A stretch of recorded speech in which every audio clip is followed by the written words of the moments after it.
Турпоток, то текущая ситуация, в которой 80% гостей в западной, а 20% в восточной, сохранится без изменений. С учетом увеличения потока каждый год на 20-30% западная часть Абхазии может не выдержать такой нагрузки, несмотря на это вопрос ранее нужно именно решать заблаговременно и полномерно. Также у нас отсутствуют данные по следующим направлениям.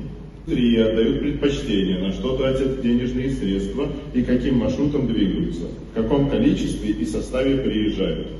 В качестве первого шага решения данной ситуации мы предлагаем наш проект «Паспорт гостя». Подобные аналоги есть уже в регионах Российской Федерации и зарекомендовали себя крайне положительно и результативно.